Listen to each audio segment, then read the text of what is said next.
Hey everyone! Sorry I haven't been around lately. I had the flu last week and was in bed. So I'm happy to be back. Hopefully, I won't be coughing much as I do this. Today, I want to talk about one of the challenges that I see people having sometimes, and that is that a mama won't let a baby goat nurse. And a lot of times, I've heard all kinds of explanations for this, like um, she doesn't like it because it's a boy. She doesn't like it because it's a girl. She doesn't like it because it was hard to give birth to, like all this kind of stuff. And the reality is that mama goats don't play favorites for things like that. What typically happens, so first of all, if you weren't there when she gave birth and something happened, it is possible that she could reject a kid because of something like a livestock guardian dog got took over. We had that happen once. A goat unexpectedly gave birth in the pasture, and our livestock guardian dog decided she was gonna help take care of things, and that completely freaked out the doe. She left the kid, went somewhere else to have the second one, and she was perfectly fine to let that dog raise her first baby. She wanted nothing to do with it after the dog had like completely taken over and cleaned it up. So there's stuff like that can happen that can mess them up, especially first fresheners. It's very easy to mess up first fresheners because they're not experienced. However, if a doe does not want to let a kid nurse, it could be because the kid is nursing incorrectly. In a previous life, I was an international board certified lactation consultant, and this was in the 90s.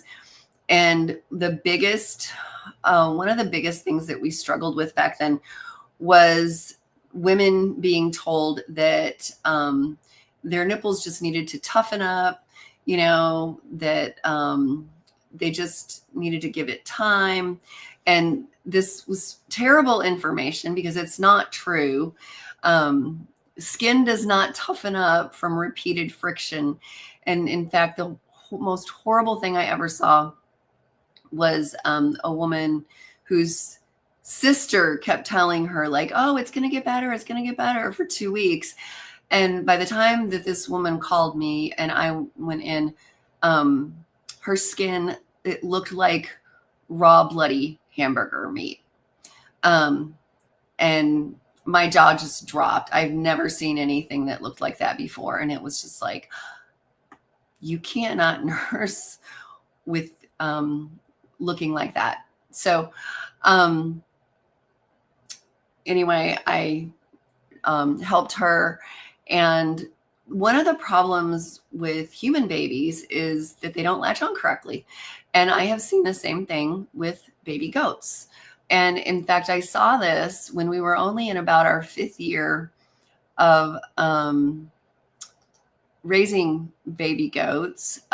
We had this doe. She was the first doe I ever bought. And I knew that she was the best mama in the world. And that she was going, in fact, the very first year, what she actually did was she actually stole somebody else's baby.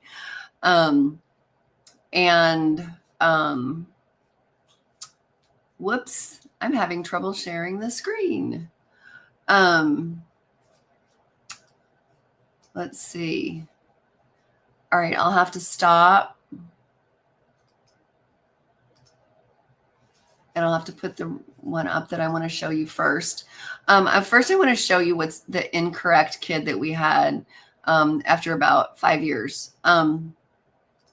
So this was a kid that basically was nursing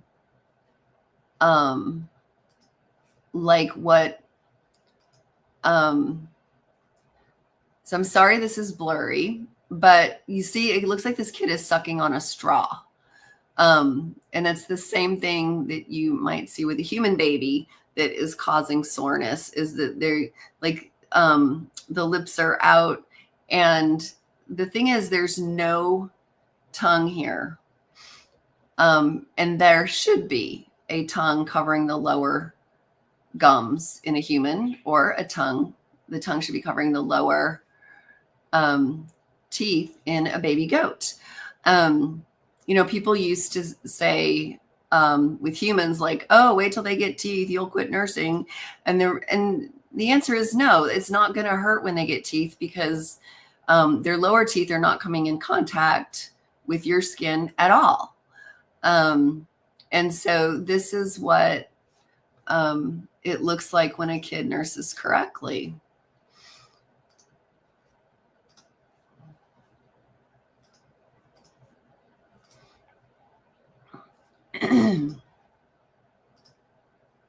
So you see, I've got my cursor here. Do you see the kid's tongue? It is sticking out across the baby goat's teeth. So the teeth are not coming into contact with the mom at all.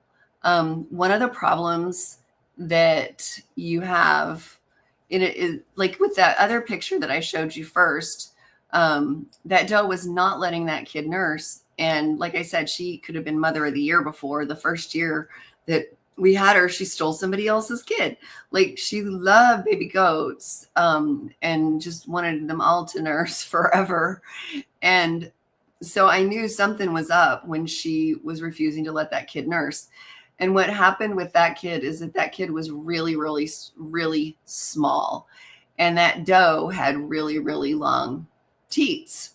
And so the kid's mouth, it was a mismatch basically between the kid's mouth and the mom's teats, because her teats were so long. The kid only wanted to suck on the very tip of the teat. And by doing that, she's rubbing against the tip of it. And in fact, I looked at the doe's teats and it was red. Like, as soon as, like, the doe would let her nurse for not long, 10, 15 seconds, and then she'd walk away. And I would, and I checked the tip of the teat and it looked red because the tip of her tongue was rubbing against it. So the only function that suction really serves in nursing is to keep the teat in the baby's mouth.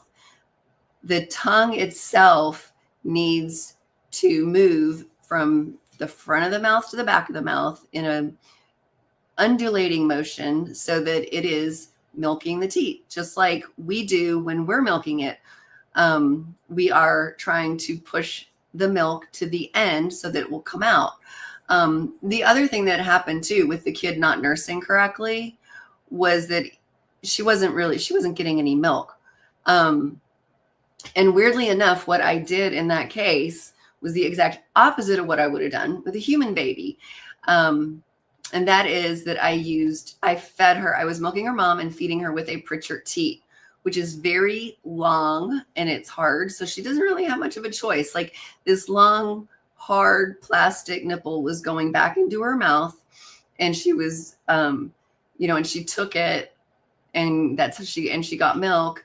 And then within a few days, she was willing to go ahead and nurse correctly on mom. And so when she latched onto mom, she was able to get the whole teat in her mouth. Sometimes if you have really super small babies, they might need you to help support like their chin, because if they're small or kind of weak at birth, their mouth might be slipping back so that they just have the tip in their mouth. And they really, so a lot of times, the first few times a kid nurses, I'm holding its head in place if it keeps losing the teat, because they're not going to get any milk if they keep losing the teat. But the other thing is that if the teat slips to the front of their mouth and they just suck, like, to try and hold on to it, they're going to hurt their mom, and then she's going to be like, and she's going to walk away. This is what I used to tell moms all the time. Do you think an animal would sit there or stand there and let a baby hurt them? No. And I've seen it now with my goats. Like, no, a goat is not going to stand there and let a baby hurt her, nor should she. So if you see that your baby goat, is having trouble keeping the teat in its mouth. If it's a newborn, it just might need a little bit of help for the first hour or so till it gets a little bit stronger and learns how to nurse. You usually don't need to help much more than that. But like in the case of that other goat that I showed you at the beginning with that photo, she did need, I did need to feed her with a bottle for a few days until she got used to the idea of having the teat farther back in her mouth, and she was able to nurse on mom correctly. One of the things I want to specifically address here is something that I have seen people talk about on social media, and I was actually shocked when I saw an extension agent mention this one time. But he's a man, which means he's never nursed a baby.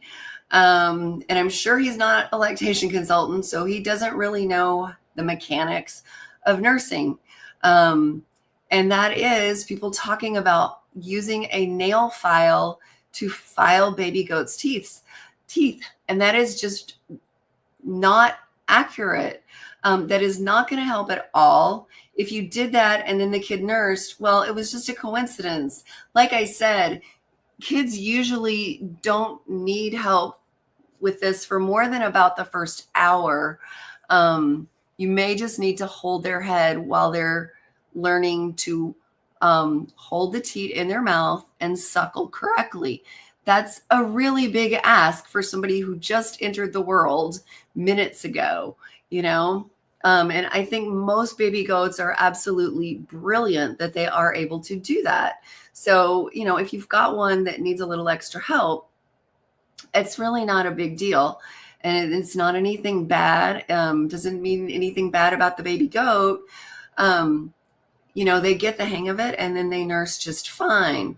But please, please do not file their teeth, because as you can see in this photo here, when they are nursing correctly, the teeth are not in contact with the teat at all. So it just means the baby goat's not nursing correctly if the mom is stepping away because the baby's hurting them. So it means you need to help them learn to latch on and suckle properly. It has nothing to do with the teeth being sharp.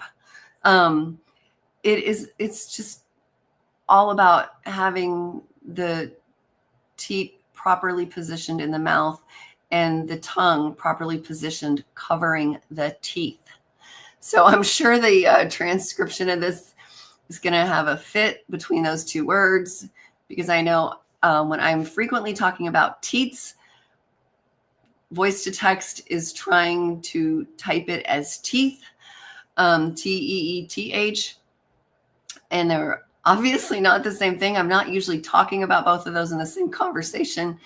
So hopefully if you're reading this rather than hearing me talk about it, you understand when I'm using which word.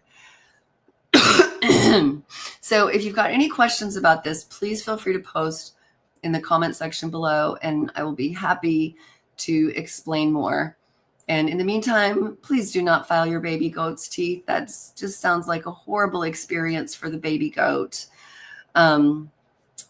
And like I said, if somebody says they did that and the kid started nursing, it was just a coincidence, because the kid's now like another 15 or 20 minutes older than it was last time it tried. And usually that's all it needs, is just needs to be a little bit more awake and alert, and it can use its mouth more correctly. So I hope that this has been helpful. Talk to you guys again soon. Bye for now.